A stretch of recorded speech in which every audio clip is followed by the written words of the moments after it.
Channel 3 Eyewitness News starts with a First Alert Weather Day. Good morning, everyone. Thanks for joining us at 7. I'm Tracey McCain. I'm Caitlin Nuclo. You're watching Eyewitness News here on the Wax. A lot to talk about this morning. But first, we do have a first alert to tell you about all that rain this morning. So we'll get right over to meteorologist Jill Gilardi, who is tracking it for us. Hey, Jill. Hey, yeah, about an hour or so left of this first alert weather day. So while, one half of the state is dry, the other half, not so much. It's still very wet with moderate to heavy rainfall, some gustier winds we've been tracking this morning. Very poor travel conditions, and even if the rain has ended, it's still wet out there. It's going to take a little while for things to dry out, but certainly the rain has been coming down in Mystic.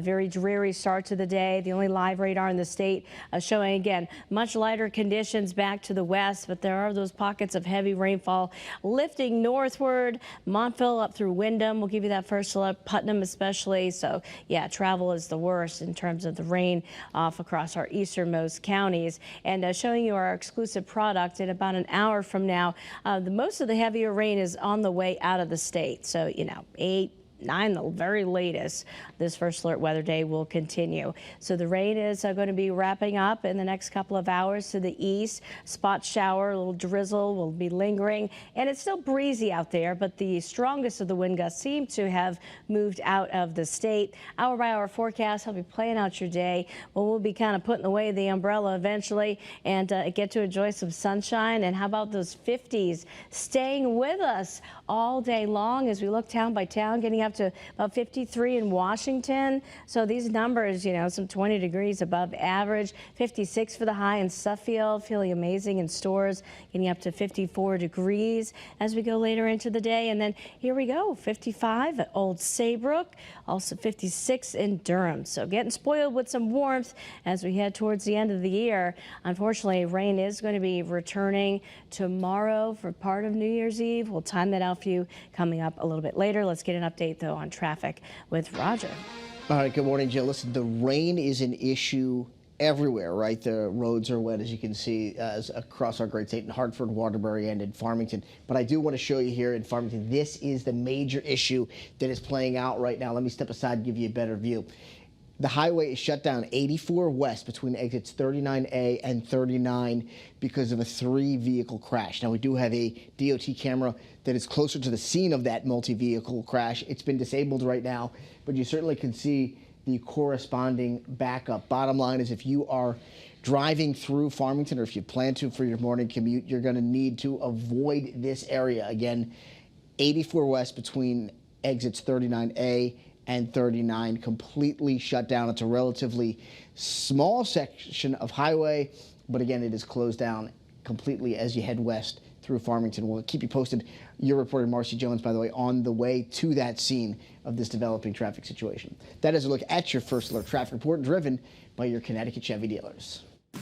We're on top of breaking news right now in Farmington. As Roger just told you about, I-84 West closed right now after a 2-car crash between exits 38 and 39A. And we want to reiterate the latest information here. So state police tell us that both drivers are seriously hurt. And as Roger mentioned, we have a crew on the way to the scene. Of course, we're going to bring you a live update here as soon as we get that new information. Well, this morning, millions of Americans are pausing to remember the life of our nation's 39th president. Jimmy Carter died yesterday at the age of 100, surrounded by his family and friends. Channel 3's Nicole Valdez gives us a look at his legacy.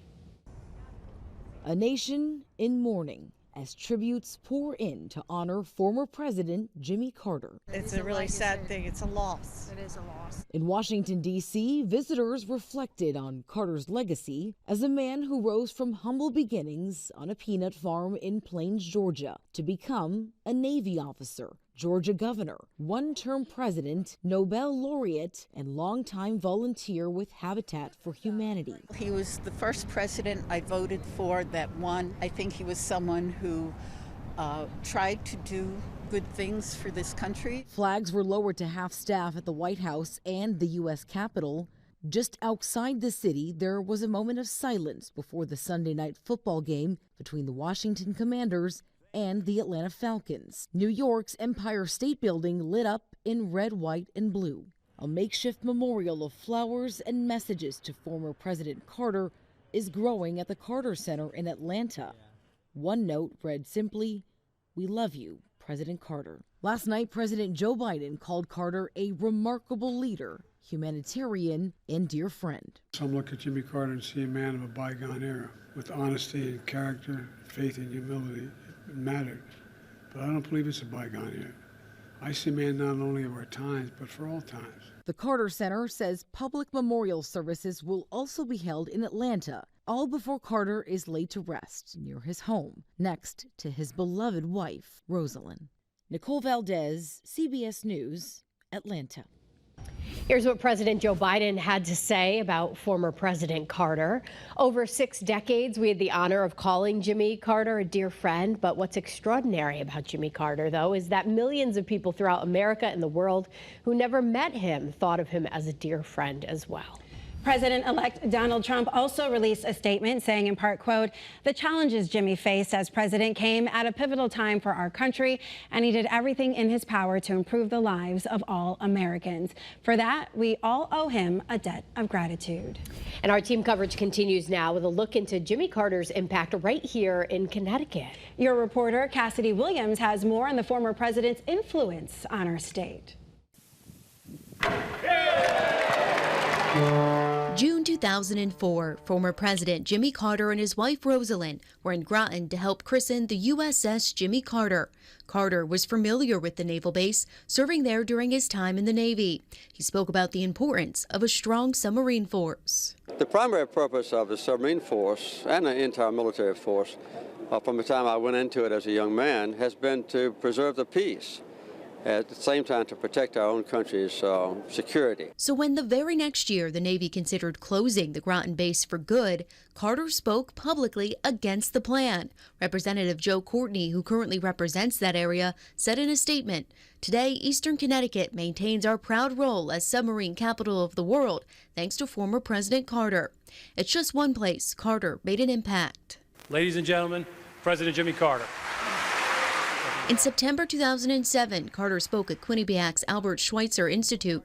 Professor of International Business, Professor Mohammed Elahi, helped organize the visit and remembers Carter's message. He made it very clear that as the economic and political superpower that U.S. is, it has a special role in the world, and it should play its role honestly, constructively, and the USA should contribute to global peace. Elahi says after the visit, students asked him about joining the Peace Corps or how to volunteer for Habitat for Humanity. I saw a big change in how our students look at the world and what type of careers they want to pursue, what type of voluntary work they want to do. So from that point of view, I think he really made a big impact.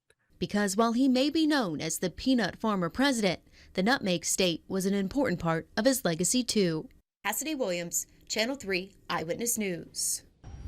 Governor Lamont also released a statement tonight saying, in part, he carried himself with grace and integrity, treated others with dignity and respect, regardless of whether they were a political ally or foe, and above all, worked to implement policies that make our country a more equitable place for all to live and thrive.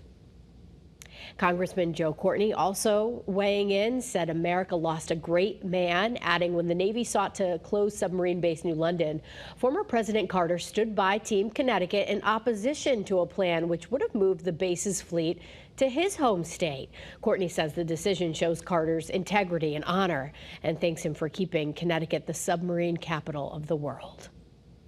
Well, happening today, Lance Morales will appear in court. He's accused of killing a young mom and her baby. Police say Morales murdered 20-year-old Josiah Mercado and her 4-month-old son, Messiah, in a drive-by shooting in Hartford. The U.S. Marshals arrested him after he fled to Puerto Rico. He was just brought back to Connecticut over the weekend. Brought tears to my eyes, around this time of year. It's very sad. I'm just glad that, we're safer that that person was apprehended. Morales is now facing multiple charges, including murder and assault. Well, developing this morning, police are searching for a criminal who they say took off after a deadly hit-and-run crash in Waterbury. Police say at least 3 vehicles were involved in a series of wrecks yesterday on Baldwin Street. Investigators say the crash killed 46-year-old Andrea Sherman, and they rushed 3 other people to the hospital with serious injuries. Police are looking for the driver of a 2013 Jeep Grand Cherokee, who they say drove off after the collisions. We have some new details this morning about a deadly plane crash in South Korea. Nearly 200 people died. Investigators launched an investigation after this plane went up in flames. 179 people were killed. Officials say the pilots had been warned by air traffic controllers to land somewhere else because concerns about birds. Investigators say the plane sent out a distress signal before the crash, and video shows the landing gear did not extend properly. The aircraft skidded off the runway and caused that massive fire. First responders pulled out 2 crew members who suffered minor injuries. There were no other survivors.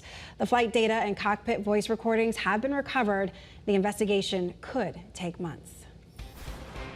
Well, good morning, everyone. On this First Alert Weather Day, that's going to be lasting about 1 more hour for eastern Connecticut, where it's still kind of wet and windy out there. Very mild through even New Year's Eve. Unfortunately, by the nighttime hours tomorrow, rain will be returning. So conditions are improving some in Old Saybrook. Still, damp out there, but the worst of the wind and rain has shifted to the east. We've been seeing in Mystic, obviously the view there a little pixelated. The rain has been coming down there. Very dreary conditions in New London right now, with breezy conditions and warm temperatures in the 50s. So here's a look at what's happening right now on the only live radar in the state. Everything is east of I-91, the steadiest and heaviest of the rain, and it looks like by the time we get through the next hour or so, almost it's out of the state. So conditions will be improving as we go through the rest of this morning and today. More on that rain, though, for tomorrow evening coming up a little bit later.